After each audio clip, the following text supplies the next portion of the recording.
नौजवान युवा साथियों, मैं तुम्हें वचन देता हूं मेरे भाइयों मेरी बहनों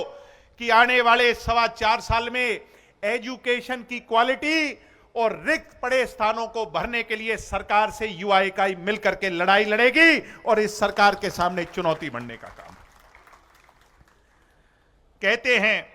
कि हिंदुस्तान ने खेलों के लिए, ओलंपिक खेल हरियाणा में कराने के लिए वो डाली है, बिड डाली है, और कहते हैं कि अगर ओलंपिक के खेल हुए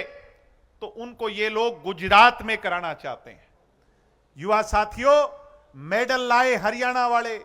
संघर्ष करे हरियाणा वाले, जहां दूध दही का खाना वो महारा हरियाणा, और भाई ओलंपिक ले जाए गुजरात वाले, ओलंपिक सिटी बने तो गुजरात में। ये बहुत बड़ी चुनौती है। आने वाले समय में अगर ये यूं ही चलता रहा, इन लोगों की सोच ये है कि हरियाणा की पहचान को किस तरह से मिटा दिया जाए, उसे कमजोर कर दिया जाए और आपकी ताकत, आपकी पहचान को गुजरात कर लेकर के जाया जाए। मैं ये वादा देता हूं खेल खिलाड़ी साथियों को, मेरे नौजवान वीरों को जो इस देश का नाम रोशन करते हैं, उन खिलाड़ी भाइयों को, बहनों को, कि आपके साथ ये जाति नहीं होने देंगे, बल्कि हर खिलाड़ी की लड़ाई, हरियाणा के खिलाड़ियों के सम्मान की लड़ाई, जननायक जनता पार्टी की युवा इकाई अपनी लड़ाई मान करके उसको सड़कों पर लेकर के जाएगा, उसे न्याय की लड़ाई लड़ेगा। आज एचटेट का पेपर 8-10 साल के बाद मसा ये लोग करा पाए। जो भी पेपर ये सरकार कराती है वो पेपर लीक हो जाता है। आधी से ज्यादा भर्तियां इनकी कोर्ट के अंदर पेंडिंग है। यानी आज जितनी इस सरकार की आज हालात को देख करके मुझे कई बार तो ऐसा लगता है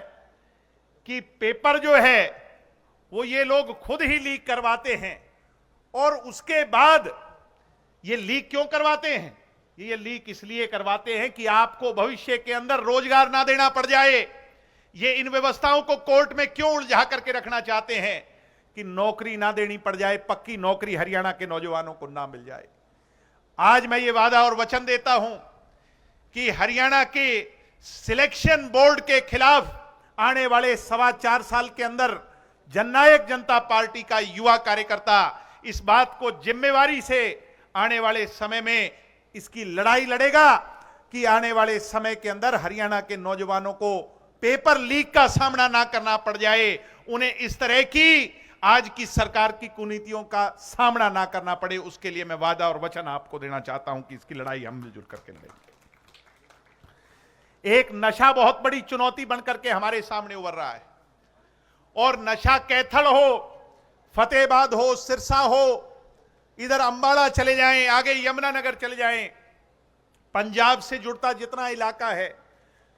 नशे का नाम तो मैं नहीं लूंगा, मगर आने वाली पीढ़ी को अगर बचाना है तो हमें इस नशे से लड़ाई लड़नी होगी। और उसमें सिर्फ सरकार को नहीं, प्रत्येक राजनीतिक दल को और विशेष तौर पे उसकी नौजवान पीढ़ी को गांव-गांव जाकर के जागरूक करना होगा। मैं ये वादा और वचन आपको देता हूं कि 4.25 साल हम विपक्ष में रह करके जहां सरकार की नींद को खोलने का काम करेंगे, सरकार को नशे के खिलाफ चेताने का काम करेंगे, वहीं सामाजिक संगठनों को साथ लेकर के मैं ये वादा और वचन आपको देता हूं कि नशे की लड़ाई के खिलाफ युवा इकाई जननायक जनता पार्टी की प्रत्येक गांव में हरियाणा के जाकर के उसके लिए लड़ाई लड़ने का काम करेगी, उसके लिए संघर्ष करने का काम करेगी। सबसे बड़ा मुद्दा आज चुनौती के तौर पर अपराध को लेकर के है। कभी मनीषा का हत्याकांड, कभी कहीं लूटपाट, कभी कहीं डकैती, और तो और कोई सा ऐसा दिन नहीं जाता होगा युवा साथियों जब हरियाणा प्रदेश के अंदर फिरौती ना मांगी जाती हो, मर्डर ना हो रहे हो। बल्कि ये तो हरियाणा का स्वयं डीजीपी भी मानता है कि हरियाणा 4थे स्थान पर पूरे देश के अंदर सबसे ज्यादा आपराधिक राज्य है, जिसमें आपराधिक घटनाएं घट रही हैं। आपने देखा हरियाणा का एडीजीपी एक बहुत बड़े रैंक का एक दलित समाज से उभरा हुआ अफसर, आईआईटीएन जिसने आईआईटी की पढ़ाई कर करके एक गरीब घर से उठ करके अपना स्थान वहां पर पाया। हरियाणा के अंदर ईमानदारी से उसने और उसकी घरवाली ने काम किया, कभी किसी से ऊंची आवाज तक में भी बात नहीं की। उस आदमी को हरियाणा की आज की इस व्यवस्था ने इतना प्रताड़ित कर दिया, मैं इसे भी अपराध से जोड़ करके देखता हूं